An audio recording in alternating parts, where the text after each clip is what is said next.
ప్రస్తుతం భారత్ ఇంగ్లాండ్ మధ్య 5 మ్యాచ్ల టెస్ట్ సిరీస్ జరుగుతుంది.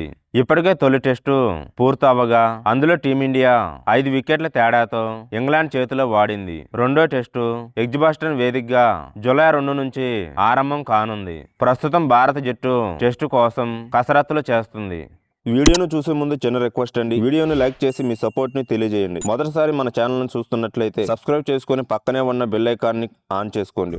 ఇక దాంతో పాటు రెండో టెస్టులో మరో మార్పు కూడా ఉండే అవకాశం ఉన్నట్లు వార్తలు వస్తున్నాయి. వర్క్లోడ్ మేనేజ్మెంట్ లో భాగంగా జస్ప్రీత్ బుమ్రాకు రెండో టెస్టుకు విశ్రాంతి ఇచ్చే అవకాశం ఉన్నట్లు తెలుస్తుంది. అదే జరిగితే టీమిండియా బౌలింగ్ మరింత బలహీనంగా మారడం ఖాయం. తొలి టెస్టులో ఇంగ్లాండ్ రెండో ఇన్నింగ్స్ లో టీమిండియా పేసర్లు ఏ మాత్రం ప్రభావం చూపలేకపోయారు. అటువంటి సమయంలో బుమ్రా రెండో టెస్టుకు లేకపోతే టీమిండియా కష్టాలు మరింత పెరుగుతాయి. రెండో టెస్టులో బుమ్రా ఆడినా ఆడకపోయినా బౌలింగ్ లైనప్ లో మాత్రం ఒక మార్పు చేయాల్సి ఉంది. అదేంటంటే హర్షదీప్ సింగ్ ను ఆడించడం. హర్షదీప్ సింగ్ ను కేవలం టీ20లకు మాత్రమే పరిమితం చేశారు. అతన్ని వన్డే టెస్టుల్లోనూ ఆడించాల్సిన సమయం వచ్చింది. లెఫ్ట్ హ్యాండ్ పేసర్ కావడంతో ఇంగ్లాండ్ పిచ్చులపై అతడు ప్రమాదకరంగా ఉండే అవకాశం ఉంది. హర్షదీప్ సింగ్ ను ఇప్పుడు కాకపోతే ఎప్పుడు ఉపయోగిస్తారు. అతడు జట్టులో ఉంటే పేస్ బౌలింగ్ కూడా వైవిధ్యంగా ఉంటుంది. సిరాజ్, బుమ్రా, ప్రసిద్ ముగ్గురు కూడా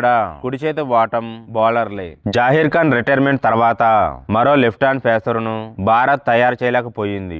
ఆస్ట్రేలియాకు స్టార్క్ ఎంత ప్రభావవంతంగా ఉంటాడో అందరికీ తెలిసిన విషయమే. ప్రస్తుతం భారత జట్టుకు అందుబాటులో ఉన్న హర్షదీప్ సింగ్ ను రెండో టెస్టులో ఆడిస్తే జట్టుకు మంచిది. అలా కాకుండా అతన్ని ఏదో టూర్ కు తీసుకెళ్లినట్లు ఇంగ్లాండ్ కు తీసుకెళ్లి ఉంటే మాత్రం టీమిండియాను నాశనం చేసినట్లే. రెండో టెస్టులో బుమ్రా ఆడినా ఆడకపోయినా హర్షదీప్ సింగ్ ను మాత్రం తుది జట్టులోకి తప్పక తీసుకోవాలని అభిమానులు వాదిస్తున్నారు. మరి గంభీర్, కెప్టెన్ శుభ్మన్ గిల్ ఏం చేస్తారో చూడాలి. అంతేకాకుండా ఫీల్డింగ్ పై కూడా ఫోకస్ పెట్టాల్సి ఉంది.